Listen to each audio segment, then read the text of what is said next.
All right, back at it again. Got another great podcast. Hopefully, we're going to talk to Corey Stefanik. Played at Holy Cross. Actually, I'll take a step back. Played high school at Tom Bosco Prep, national powerhouse, top program in New Jersey. Probably was the top program when he played, and played at Holy Cross, which is also obviously a big FCS power. Teammate of Liam Anderson in college, played side by side with each other, and that was a powerhouse defense for years as well at college level. And now he's a defensive coordinator at a powerhouse program in Massachusetts, Catholic high school. And we'll talk to him more. They call it Catholic Memorial. What do they call it there? Is it Catholic Memorial? Sorry, yeah, Catholic Memorial. Gotcha. Yep, Catholic Memorial High School in Massachusetts. So, and we'll let you run with it a little bit. But without further ado, if anything you want to talk about Corey, just from obviously you have much more personal experience before we bring him on. No, I mean, listen, great player, great kid, comes from would have gone to a good public school program here in Jersey at Ramapo High School, decided to make that move to go to Bosco, and actually played as well in high school with Rashawn Gross, who was just our most recent guest, and was kind of that new regime that came in after those Bosco powerhouses. So a little bit of that, ends up going to Holy Cross, plays with Liam Anderson there, and now just transitions right into the coaching role. So excited to hear kind of a little bit about, Massachusetts high school football from a perspective of a guy who's been at the highest of the levels. So I'm looking forward to it. There he is. Coach, what's up, there he guys? is. What's going on? How you guys doing? Coach is right. You do got a great smile, man. You got a great smile. Stop it. That's gonna get you everywhere you need to be. So that's part of it. That's half the battle right there. Man. It works a little bit harder when you got a mug like this, dude. Like, you get that little smile. You're good, man. But hey, appreciate you. We appreciate you taking the time. We know it's busy in season and whatnot to come out and just talk a little ball with us. Yes, sir. I appreciate you guys having me on. My first question, which is unrelated to all the other stuff, when Coach brought up that you would have went to Ramapo, which town are you from? I'm from Franklin Lakes. Franklin Lakes Junior football. Then so you played Franklin Lakes Junior football. Yes, sir. Coach Medici, Yes, I know him well. I got us fired up, man. I'll tell you, those are good times. It was a lot of fun back then. I was at Indian Hills for a couple of years. So and I would always be over at Franklin Lakes games, watching them, and Coach Medici coaching the upper level guys. It was great. He's great, great guy. Yeah. And you guys had your own stadium. It's like a little stadium. Yeah, it was a cool little. Yeah, it was cool. That's all Phil Sims right there. Was it? That was all Phil? Yeah, he put it all together, and it was nice turf. Before that, it was an awful grass field. But then he got the nice turf. He got the little stands. It's nice. Yeah, no, it's nice. It opens, his backyard opens to it. He would walk down. He needed a facility to work out on. He might as well do two for Chris, Chris, and for the boy, Matt. So that's great. That's great. That was sticking in his head as soon as he said he could have would have went to a good public school. I was like, which town he was from.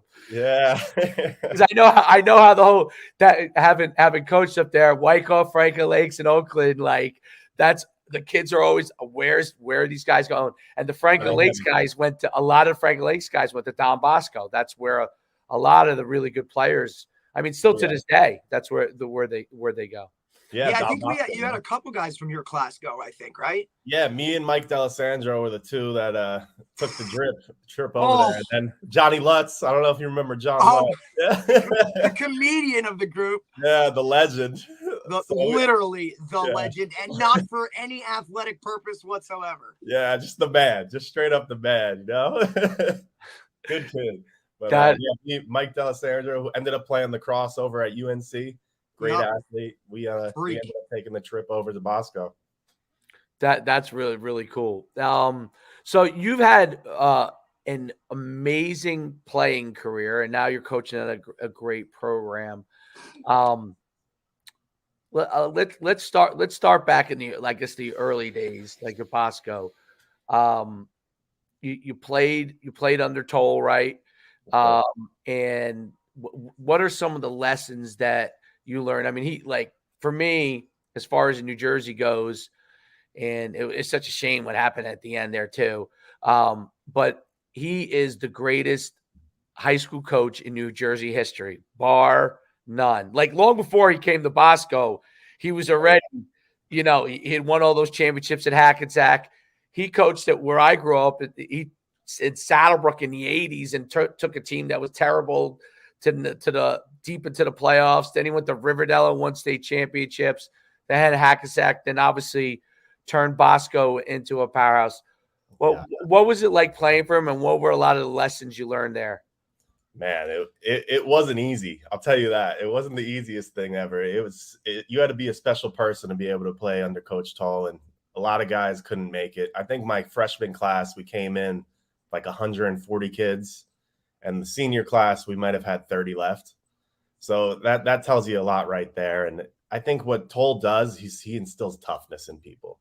If you're not tough, you're not going to be able to go through that. And that brings on to life, being tough. A lot of stuff happens. You get fired. Bad things happen.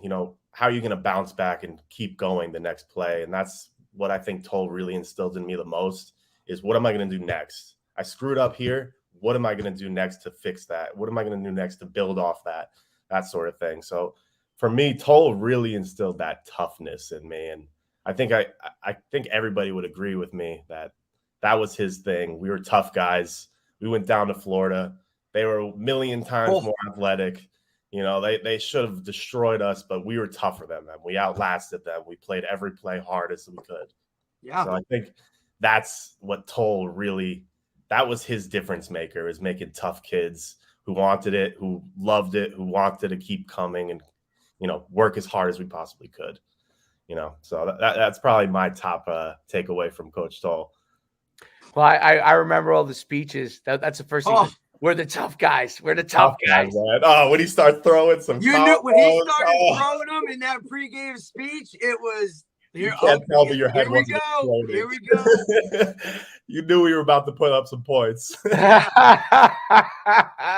And he was in his head. He was back to those days when he was boxing too. Yes. Oh yeah, 100%, man. Yeah. If you didn't want to be, if you were in that locker room and you were in that front row on a knee, the second you saw him take that little step and get into that, you were, here it goes. You know what I'm saying? Like, of course, Rashawn Gross be the first guy in the front row, like, hit me. It's like Gross was you knew it was coming, but definitely that was definitely something that and like you said, like you couldn't be that guy because that's just what he demanded. Like guys would get weeded out based off of that, right? Like because you had to keep coming every play, every day, you know. And it wasn't so much games; those were the easy parts, right? The practices, that stuff is where he instilled that toughness. Just all the time. Yeah, 100%. I think the practice was a million times harder than any game that we played in. We went ones-on-ones every day. Everything was a competition. Right from the jump of practice, we had goal line. We were one guy on the 3-yard line, one guy heels on the goal line. Let's compete. Loser starts bear crawl in the end zone, It was nonstop. Everything we did was just competition, toughness. It was a fight. That's how it should be. I agree. It's harder to do it now, as you know, as a coach. Like the way that things you played in high school, probably at the tail end. Because I remember we were 23rd. So your last season was 2013, right? Yeah. High school, you graduated. Graduation 2014, right? Right. Sure. I feel like 2014, 2015 was like the last years people before everyone started coming down on all these different things, But those are like the last years you were like, you could get away with stuff. But then all of a sudden the next year they're handing you like, how many hours did you have contact in practice? And how many water breaks do you need? I can't do 2 a days anymore for longer than this. And crazy. So 2 days. Those were the last. Yeah, man. It's funny because then they wonder. Then you get like people like, "Oh, football's not as good." It's like, well, how is it going to be? How could it be? Like, I mean, You take all that away. Yep. You know, it's a different game now. It's a different game. It's a different game. Yeah, I remember 2-a-days back at Bosco were actually easier than the single days because the single days were just the 2-a-days condensed. You know, like 3 hours. Yeah, it was just the full thing. There was no break in the middle. And that wasn't Bergen Week. Yeah. Oh God. Yeah, that was in the summer. Imagine Bergen Week. Oh. Yeah. See, guys are like, guys are now like, oh, my ride's coming at this time, or I got to be out of practice. They can Bergen Week, dude. Are you crazy? Like, they can wait. I'll tell you a funny story. When I was this is a long time ago because I'm obviously much older than both of you. But when I was a little kid, I used to go. Toll was at Saddlebrook High School for 2 years. And I used to go and watch the practices, but I would have my practice as a little football and go over and watch. Well, you could go over and watch because Toll practiced so long, okay, so long that like they would have the lights and Saddlebrook. I don't know if you ever see Saddlebrook High School. Like there's no lights, there's nothing there. There's no like. So people would have they would have their cars lined up in the parking lot with the lights on. Sounds about right. They would practice. It would be like 7:30, at night, starting at like when school at 3, I guess. Like that sounds about Bergen Week. Yeah, that was like the old days. So like by the time he got to you, he was probably like semi softer even. Yeah. I guarantee you not much. He must have been. I think he was in his 20s. He might have been in his 20s or like early 30s. And I just remember I would go over there and they'd be like, "Oh, let's see if we can catch the end of the practice." And they'd be like, "Oh, don't worry, they're still practicing." Like, don't worry, they still got an hour to go. And we didn't start youth practice till like 5. So it's pretty funny. Different. Oh yeah, and still going. Oh yeah, I know. He's a legend. So is he does he help out at Bergen? He does. Okay. He's still at Bergen. Is he? I didn't know if he was. I know he's there. He's on staff. Oh, he is there. Okay. Right? I don't know. I don't know the essence of everything. I don't think he's doing as much anymore. Correct. Right. And I believe he's only doing, listen, his specialty a lot of it was like D-line. Like that was when we did individual, like some way, shape, or form, he always seemed to end up by the D lineman. So you could see why like Rashawn, right? Like Gross, like worships him because they got that much time together. And when they came down to it, like he knew what he was talking about. You know what I mean? Like you think motivator, head coach, like he knew his X's and O's just as well as everybody else. And that was just something that was different for those teams, like the amount of time that he really would put into that stuff. And then ultimately it led to success. Oh yeah. And the coaching staff that he built around him was unbelievable. And I try to tell people this, right? Like you look at that coaching staff now, like guys that are in high level positions. I mean, we're talking the offensive coordinator, Iggy that's at Bosco now. I mean, him and I were like the lowest dudes on the totem pole, like going to grab you guys a Gatorade if you needed it. Yeah. You know what I mean? Like we were at that level, worked our way up. Coach Morangi, who's now been the head coach at St. Joe's, who we've talked to and done things with, coach and whatnot. Like those guys have all progressed in their careers, and it's all because of him. All started with him. I mean, Coach Ants with the Dolphins, right? And has been through multiple head coaches. Yeah. You know what I'm saying? Like, so you look at a guy that's gone to that level and through college, right? Like how many stops did he have in college? He's just, and I don't even know anything about any of the other guys before him or any of his other staffs, and to have done it at multiple programs, you're just fortunate in that you played for a guy like that. But I also think that's what helped you transition to when you were at Holy Cross. And when you got there, speak a little bit on that program. Yeah, Holy Cross was amazing. It was an interesting 4 or 5 years that I went through because we did have a coach change. So I came in under Coach Gilmore. Not sure if you guys know who he is. Solid guy, great guy. He recruited me in. I got a full scholarship. I went to the camp, got a scholarship, went in there. For the first 2 years, he was our head coach, and we just weren't getting it done. We had losing seasons. It wasn't going well. After we played, I believe Yale, I think it was my junior year, he ended up getting let go, and we had a whole transition season for the second half of the season. And then from there, we brought in Coach Chesney. Coach Ches, man, different dude. I believe from Assumption. Yeah, from Assumption. So he climbed the pole too, man. He's just like Coach Toll. He turns losing programs into championship programs, you know. Came into Holy Cross. We had a losing season. We just lost our head coach. Didn't know what to do. He took things different, and he talked to us. Said, like, what do we need? What is it that we want to do?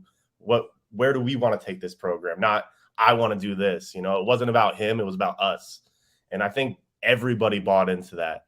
And his leadership and his, you know, the way he ran the program really changed everything. He brought that competition back into place. We were doing situational drills at all times. Everything was sprinting, full speed.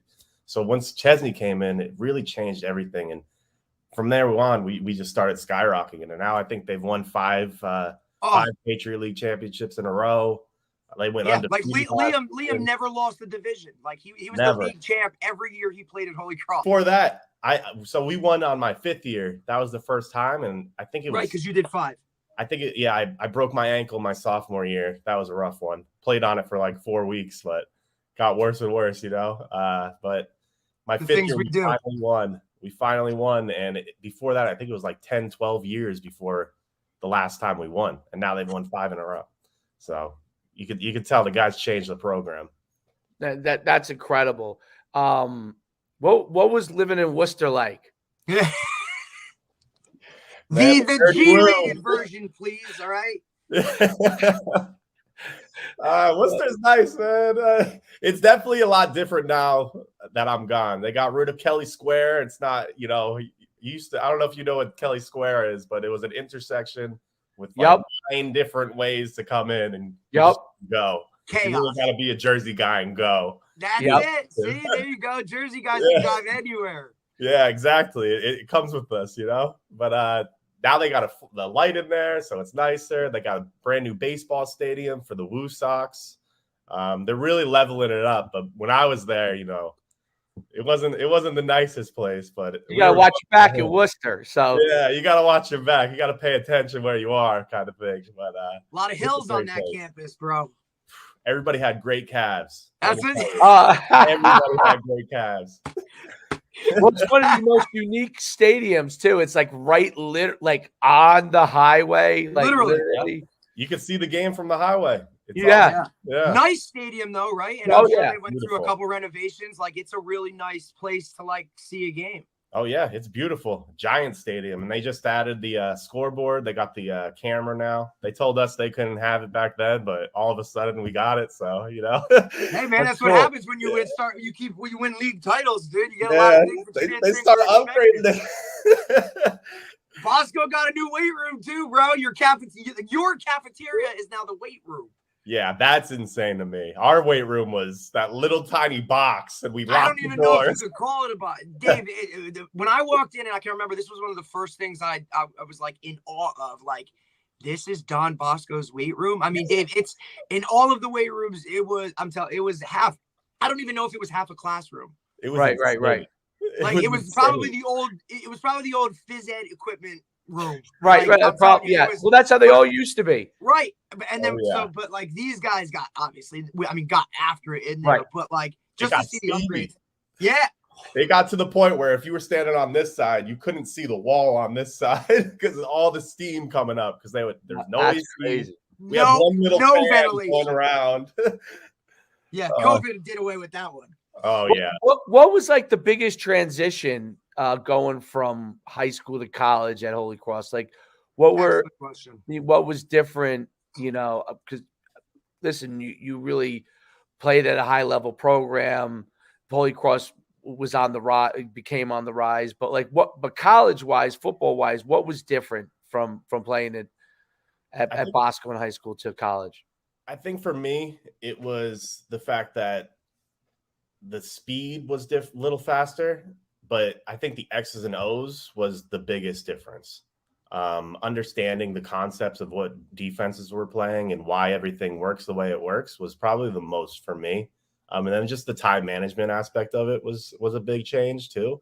But when I got my first start was our third game of the season.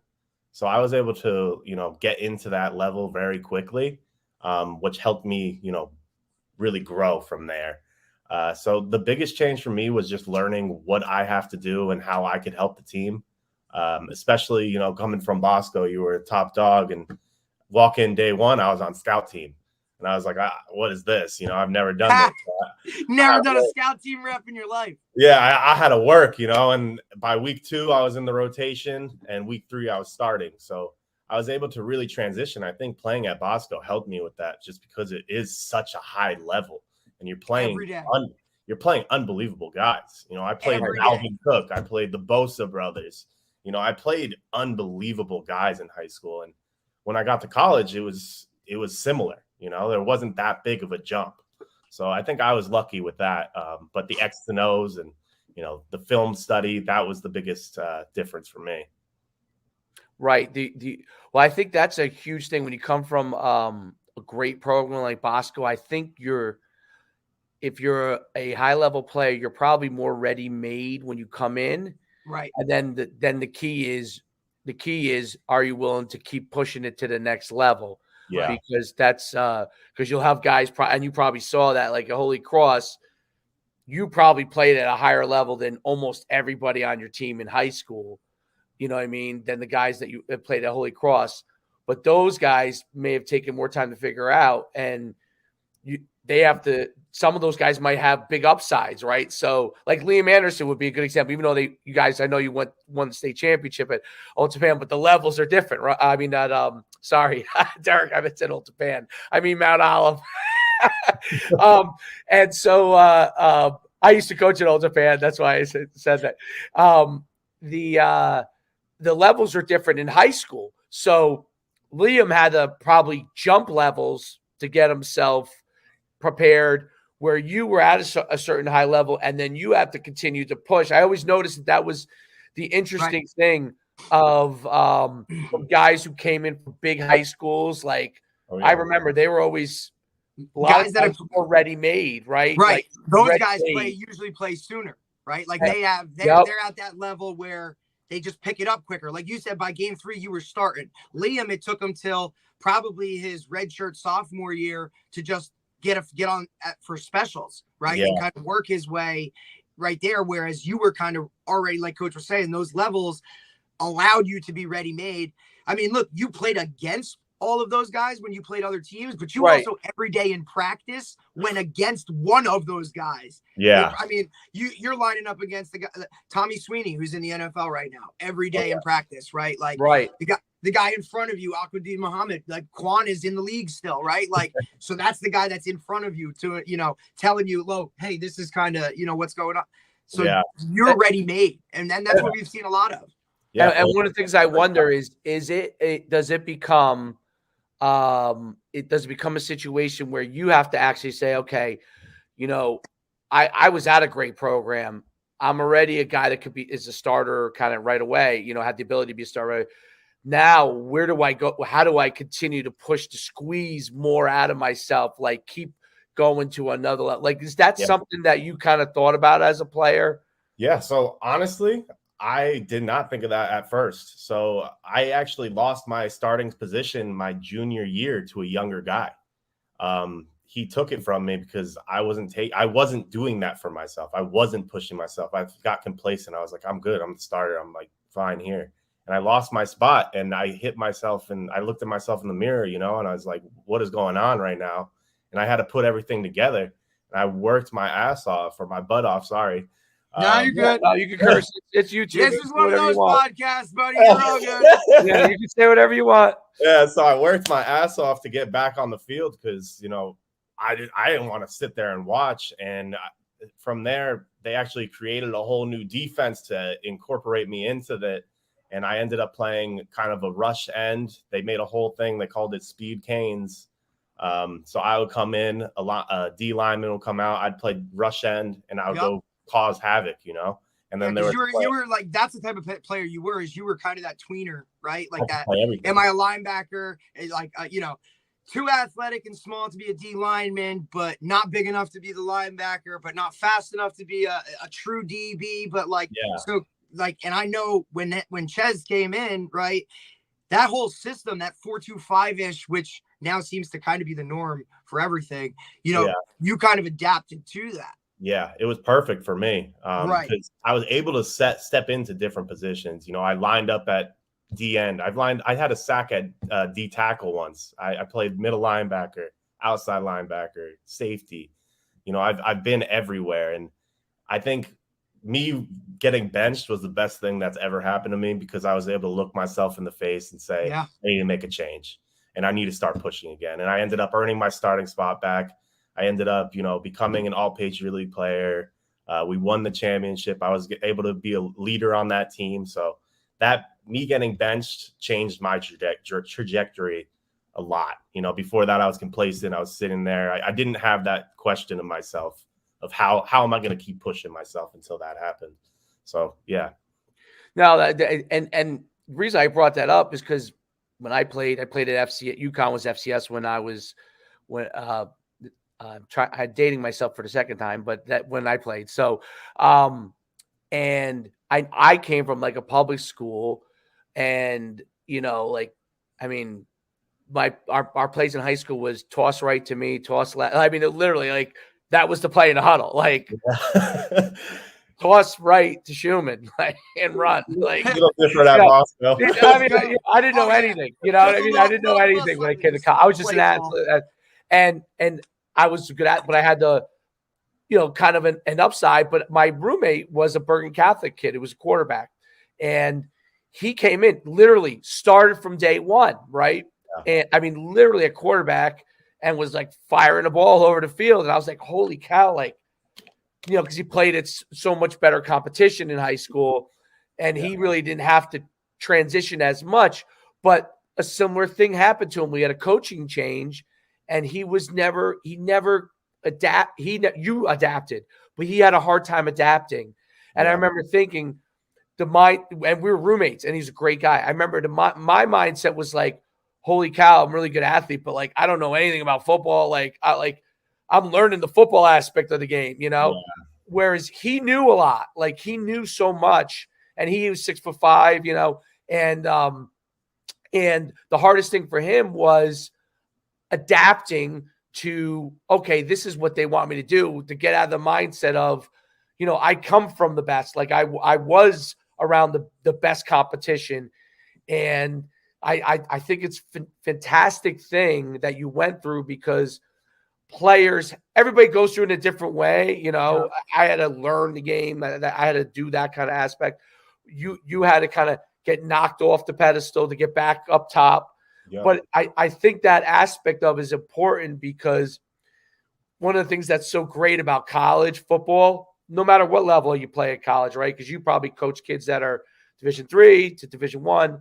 And no matter what level it is, everybody comes in and they're like, you know, like one of the first things you do when you come in, and you guys start talking about, oh, I was all state at so-and-so. And, you know, and obviously you turn around, you realize like everybody was all state. You know what I mean? Like, right.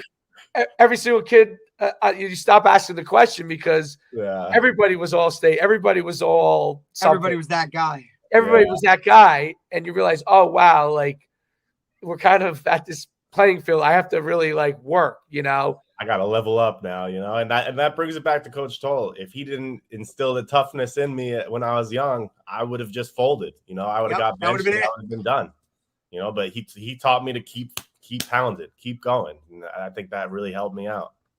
There's no doubt about it. It's awesome. Okay, let's talk about the real fun stuff. You're coaching now.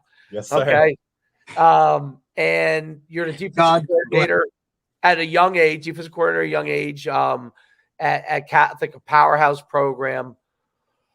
What's your philosophy of coaching defense, and what you know, what are the things that you want to instill in your players and all that kind of stuff?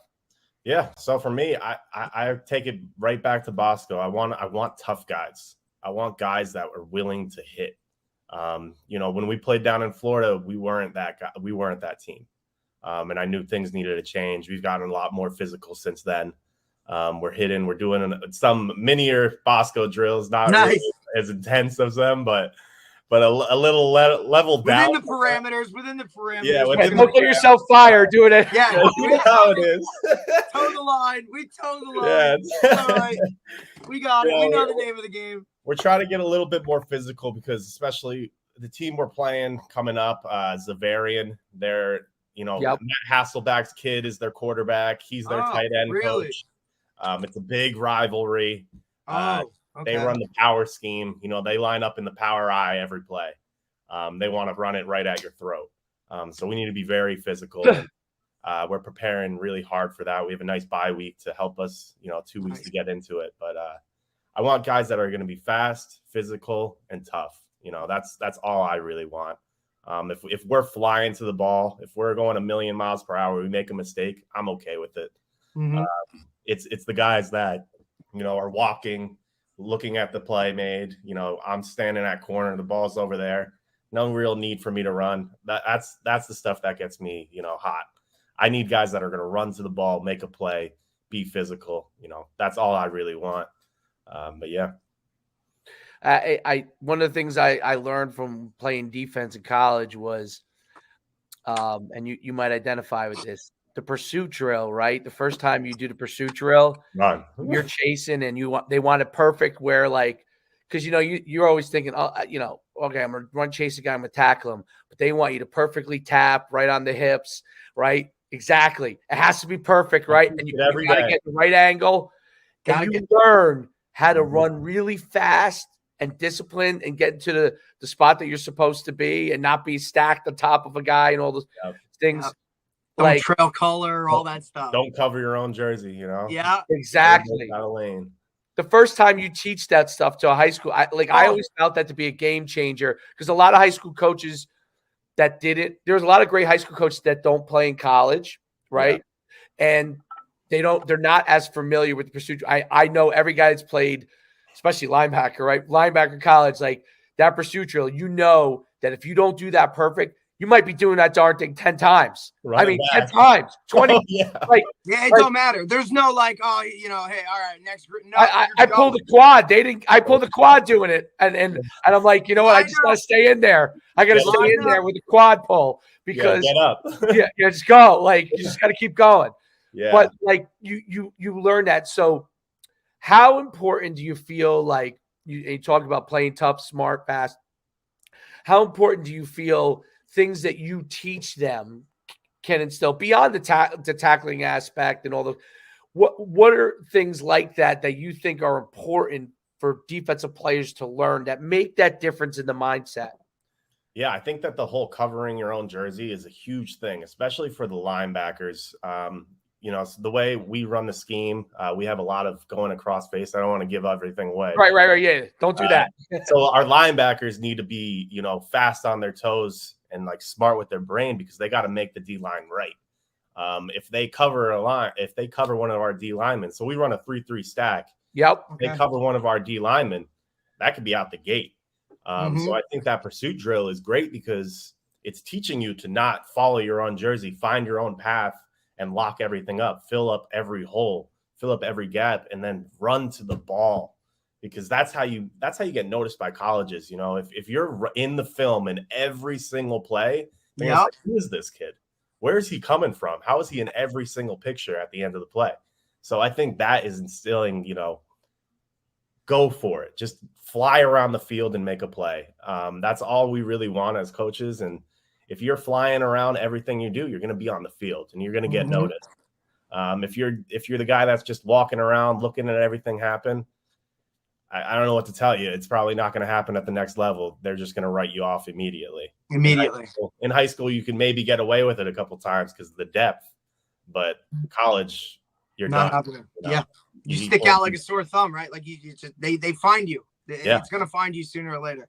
I think that's one of the things I preach to my guys as well. Still, is look, man, good things happen when guys are around the football.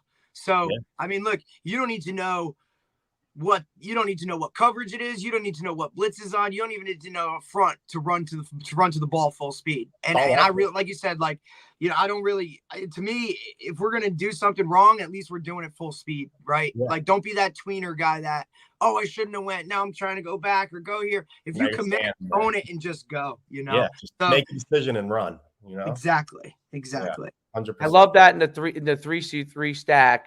The whole philosophy of making the other guy right. The guy right. Absolutely. Making the guy right. Huge. Like the safeties make the linebackers right. The linebackers make the D linemen right. And that's the whole, the key core. I always think that's the key. I haven't run the 3-3-5 quite a bit. That's the key philosophy of it that allows no matter what happens. And it makes it, by the way, very hard to block because extremely no matter what scheme you run, if the guys understand that and they're running, they can never be right. Then the other team is always going to be wrong. You're 100% right there. They're always going to be wrong. And once they nail that, man, like guys just start flying around and people are like, offensive coordinators are trying to figure out, now wait, what blitz are they? And you know what? Like, no, you're not even blitzing. You're like, that's not a blitz. That's they're reading it on the fly. Right? Like that's his area. That's his spot. He's responsible for that. And that's listen. I say this a lot of like high school football. Sometimes we get so overly concerned with what they do defensively, offensively. Like, how about just be really good at what you do and dictate to them what to, even as a defense, like you're going to run this, I'm going to stop it. Right. Like, and that's how we're going to work. That's something that Bosco, I remember Coach Morangi saying that all the time. I don't care if they know exactly what we're running, try and beat it. Tell them the play that we're running. Yep. Because I should still be good enough to execute and get done. Oh yeah. What we're going to get done. We're going to get it done. You're not going to be able to beat us. Here's what we're doing. It's kind of, I just saw a video on Chad Ochocinco doing the same thing. He said, I'm running a slant. Try and guard it. Boom. Slant. I love that mindset. That's it.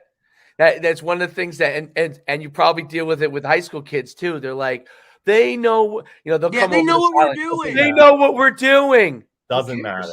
Who cares, dude? Everybody, You want me to tell them? I'll tell them for you. I just watched tape for how many hours this week of what they do. Yeah, I know we all know what everybody's doing. You still got to actually do it. So whoever can beat them now. Yeah, just execute. Whoever executes wins. That's the name of the game. Oh, it's so funny. I remember years ago, I was a head coach at Powell Park. While you were in high school, we had built it up. I think we had been in the Group 3 state championships, might have been 2012. And we were probably the worst program in the state when we first took over. But I remember as we were starting to get really good, we were playing this team and we used to call our sweep play used to be called Sweden. Literally, I would do like I'm sweeping. That used to be I would call Sweden. And we had like the base colors were like red was to the right and then like yellow was to the left. But we had alternative names for all these things. So like, for example, Giants would also be, I could call Giants Sweden and that would be to the right. Okay. Mm-hmm. I could call Jets Sweden. That would be to the left. So kid turns to me and goes, one of our like wide receivers, he goes, I call out playing it. And the other kid is like, I know the other team says, I know what's coming. And my wide receiver turns to me, he goes, Coach, he knows what's coming. I got a stalk block him. He knows what's coming. I'm like, all right. So I call the alternative name for Sweden and the alternative color to the same exact direction. Yeah. Same exact play. It's just the alternative name. That's like check. And I called those two the same thing. And he looked over and he pancaked the other kid. And I was like, dude, it don't matter. I just ran the same play. I just called it. I just changed the name so you felt better. Right. It does not matter. It doesn't matter. And he was like, okay, I won't say that again. But kids get caught in that stuff, right? What do you like tell them when they're like, oh my God, the other team, and you have higher level players, so not going to do it as much. Yeah. But when they feel like, oh man, they're in a rut, right? And it's not going their way, and like whatever you're running isn't like working for them per se. What's kind of the thing that you start to tell them to keep them on the right path? Yeah, I think the thing that I took from Coach Chesney is belief. that's one thing. Every time we were down, he would look at us and say, I fucking believe, you know? And that was something that everybody built off and fed off and started being like, I believe. Because it all starts with believing you could win. So for me, I do a similar thing, you know, like I believe that we could beat this team. They might have had a couple good plays on us, but it doesn't matter. We keep doing what we do. We fly and we're physical. We're going to beat this team. I believe we can do that. And then I asked, do you believe? And then if they believe, then I know we're ready to rock, you know, and that's just a little thing that starts getting us going. And it's like a stepping stone, you know, once we get that little belief in it, then we make a tackle, then we make a big play, then we turn the ball, we get the ball back, you know, things stack up and it all starts with just believing. So that's where we got to start. So that's all I have to say really is, you know, it all starts with belief in yourself, belief in your teammates, belief that the coaches are going to put us in the right place to win this game. That's awesome. And do you do things to build them up from that standpoint, like in the off? Obviously, that's a big time that you build those beliefs, the off season, the preseason. Did you do specific things with them to try and help them to understand how to get that belief in themselves, right? Like you're a really confident guy. Like you're a guy that like, if I was coaching you, I'd be like, okay, you know, I'm just going to let him loose. You know what I mean? He already has it. Like, I don't want to have to kind of overcoach him, right? Yeah. But everybody's not like, and you're a great coach, and that's why you understand. Not everybody's like, what are some of the things that you do to give them those building blocks so they form the beliefs in themselves? Yeah, I think it all starts with the little things. You know, I make sure everybody's foot's exactly on the line every time we start a drill. You know, not over it, not behind it. Start with the little things. Make everything perfect. When we're backpedaling, it needs to be perfect. When we're opening up, it needs to be perfect. When we're tracking the hip and making an open field tackle, it needs to be perfect. You need to have two hands on the hip. And if you can do everything perfect, then when we put it together, you know, there's only one thing it's going to be. You know, it's going to be perfect because we're doing everything the way we should be, everything the way it should be. So at the end of the result, you know, 1 + 1 = 2. You know, that's all we need to do is work our asses off, do everything the way it's supposed to be good people on and off the field, and good things are going to come. No doubt about it. That's phenomenal. I'll leave you with this, and this you'll find this funny. So I coach my son's 8-year-old team. Okay. Oh, buddy. Oh, that's probably awesome. So we go for like an hour, 30, hour, 45. Everybody else practices like, and they do a great job. The other coaches in the other levels, because it's a good program, but they go for like 2.5 hours. We do an hour 45. And our whole key thing on defense, we do pursuit drill with them, and they can't they can't rotate. The subs don't rotate in the, you know, I mean, at their age, it's not really twos, like, but you know, they don't rotate in. The next group doesn't rotate in until the first group all gets a tag and is in a different spot. And you see, like the D lineman, you know how kids are at 8 years old, like they can't. I'm like, we'll wait for you to chase them all the way down there. You go get them. That's it. That's fine.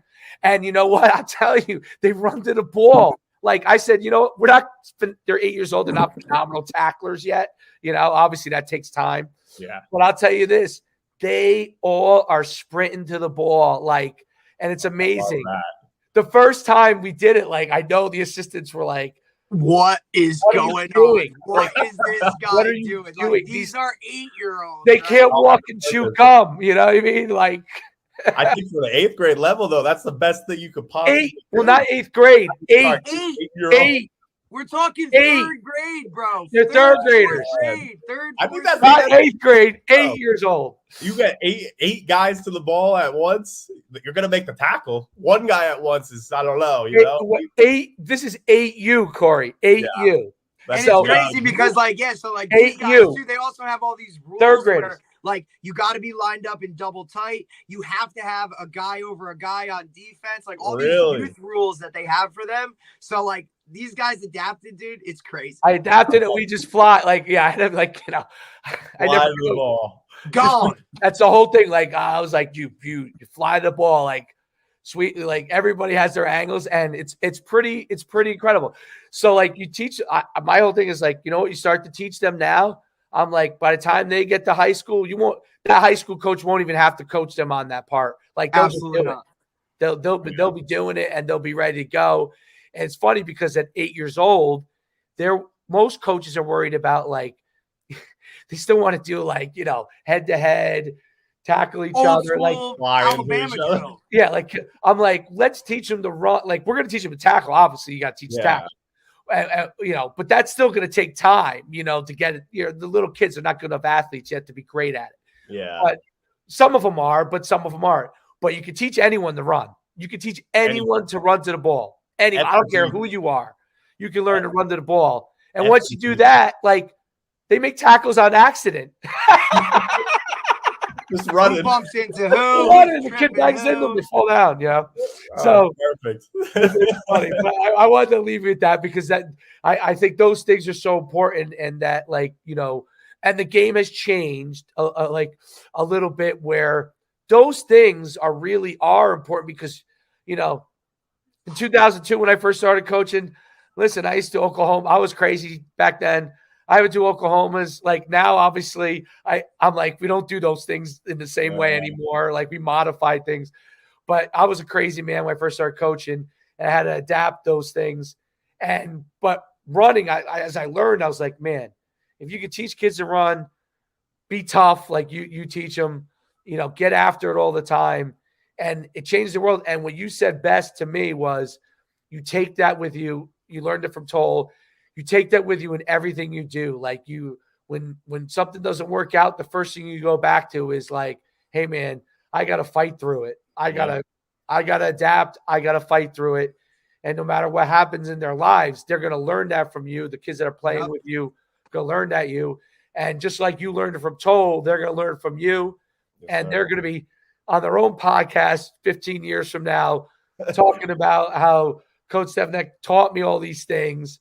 And that's the cycle that I don't care how they change the game, as long as they don't put us in flags. I don't care how You'll be okay. Believe me, I have flag football leagues. It's a different game. Like, I like, but as long as they put us in flags, as long as it's still actually tackle, all these things will apply, Oh, yeah. It'll never change. It'll never change. You got to love it. Yes, Coach, where can they find you? I don't know if you have Twitter or whatever, like college coaches, anyone who wants to get in touch with you. Yeah, I have Instagram. I don't have Twitter. My Instagram's just Corey Stefanik 4 on Instagram. So that's where I'm at. I don't have Twitter because of Bosco days. We weren't allowed to have Twitter because the whole scenario happened that I don't want to talk about. But I just never got Twitter. Smart man. Yeah. I remember the scenario. Yeah. We did our best. Yeah. Yeah. So I'm on IG. And then, my email's corey.stefanik4@gmail.com. So I'm active there as well. But appreciate you guys having me on here. It was a lot of fun. Good to talk to you guys. Appreciate you. Really good, man. Good luck this week. I know you got big games coming up. So yes, sir. Good luck to you guys too. Good luck with the 8-year-olds, man. That's my world now. Love it. Hey, thanks, buddy. Good luck. We'll this way, coaching. I'm working my way from here down, going down. All right, brothers. I'll talk to you later. Have a great day. Thanks, man. All right, take it easy. Soon, bro. All right, bye. Take care. That was great. Good kid. Oh yeah, really enjoyed it. Really enjoyed it. It's I'll tell you this. One of the things I've learned from being on these podcasts with some of your Bosco guys is that, Toll's impact, man, is. And you notice like none of them say anything about he taught me how to do. Yeah. He taught me how to backpedal. He No, taught no. me how to swim move. He taught me that I need to be lined up. Toughness, grit, hard work, dedication, respect. Like, get after it. Go fast. When in doubt, just go. Like, I think that those things are. I think I shocked him too. He thought I said 8th grade. That's great. Yeah, he thought you were. He thought you were 100% like 8th graders.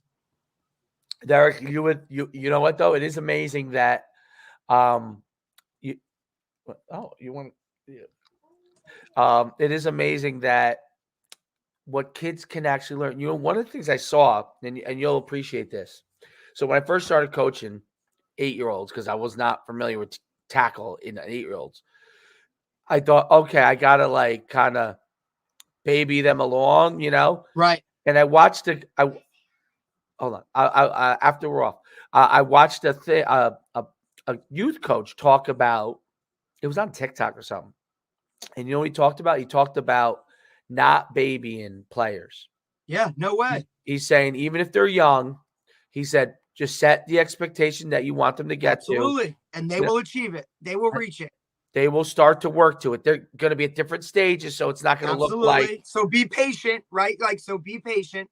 It's not going to look like what a college kid will look like, but they'll do it their version well, and it'll put them ahead. The problem that a lot of coaches do, and this is a high school do, people baby kids in high school. You know, we only run this, like we won't teach this wrinkle. We only do this. We only do that. Right, because they're saying my kids can't learn it, right? Correct. Like, no, they'll do it if you expect it of them, right? And that's the thing that I think, so to me, I'm getting from this is like, hey man, no, like we expect you to do this. This is what we expect you to do. So you figure it out, or you're gonna have to go somewhere else where they don't expect you to do this. Where they're not gonna rely on you to do as much like this. It's really, really interesting. It's interesting stuff. And I remember, I remember the youth. I know the youth coaches from Franklin Lakes from when I was over there, and they were like that too with the young kids. You know, they were, hey man, we want you to do, you know, we expect you to do this, we expect you to do that, you know, type of thing. And it's really interesting. So anyway, that was a good one. Massachusetts football, brother. Massachusetts football. Right? And for him to see him at such a high level, like right away in his career, like, you know what I mean? Like in terms of coaching, and now to have him, I mean, look, you talk about, he's like, you know, hey, what's your coaching philosophy? Well, you know, tough, physical, fast. Like, okay, yeah, that's like, you know, what you're taking the mold of what you've seen. And I also think, like, you know, that guy that's at Holy Cross right now, Chesney, is a great guy. I've heard him speak at clinics and whatnot. Like, he is a high energy, all in, you know, guy that came in there from a Division II Assumption program he had turned that around, right? And then to come into Holy Cross, and then listen, you hear a guy like that, like Corey he talked about like losing his spot and having to be humbled a little bit, makes him a better coach, right? That he's had to go through those things and fight those, and just the fact that he was even willing to talk about that publicly and bring up on a podcast kind of shows you the type of person he is. And then that's the guy. Those are the types of guys that I want coaching, you know, my kids. There's no doubt about it. I'll tell you something about the feeder Bosco had with Franklin Lakes, which I thought was interesting, because they had a lot of kids, like a lot of those kids from Wyckoff and Oakland, for the most part, I think went to their public schools. But the Franklin Lakes they had the choice of either school, and because they had the choice, a lot of them also went to parochial, because it was kind of, they weren't on one side really or the other. They're really in between. Yes. And Franklin Lakes also is a place, obviously, that has a good means, you know. Of course. But what I thought was interesting was their overall, they had so many high level people around the youth program. So, for example, this is a little bit after Corey, but Chris Snee was the offensive coordinator of Franklin Lakes. You know, he's now at Boston College. Yeah. But just to give you an idea, he was the 5th grade offensive coordinator, then the 6th grade offensive, 7th grade. Like work your way up. Just work your way up. His son was the tight end on the team, and they had a really good team. And it was interesting because I want to say Danny Parisi was on that team, and probably. Then I think oh my goodness, I can't believe I forgot. But a couple of the running backs from Bosco, and then a couple of guys who went to Rampo that were really good. And so, but it was really interesting how they had so many, like, when you were standing there in the sign watching their game as like a high school coach, their staff in youth was like a who's who of guys Right. Yep. that you would like see on college, Yep. college or pros. So it was really, really cool from that standpoint. And I'm sure those kids had cool experiences from that as well. And then the head guy. Yeah, because there was always guys around the program, right? Like even as they transitioned like towards, you know, like even Bosco, like think about guys would come back all the time. Like I can remember, you know, and you'll remember this name, Steve Levy would come back to practice. And it's like, dude, he just, you know, I mean, you think Aaron Rodgers had Steve Levy on Hard Knocks because they're still best friends from Cal. Like Aaron Rodgers, Steve Levy was his roommate. Oh, was he? Oh, dude, a whole episode of Hard Knocks. He's like, was Levy the starter and then Aaron became the guy? Yes. Is that what happened? Okay. Yep. Because Levy was out there for a while. Very, very interesting. Cool, man. That was a great podcast. Good job. Cool. All right. We'll close it out here and move on. Go from there. Good luck this week. Cool. Thank you. Get after it, brother. You too. That's what we do. All right.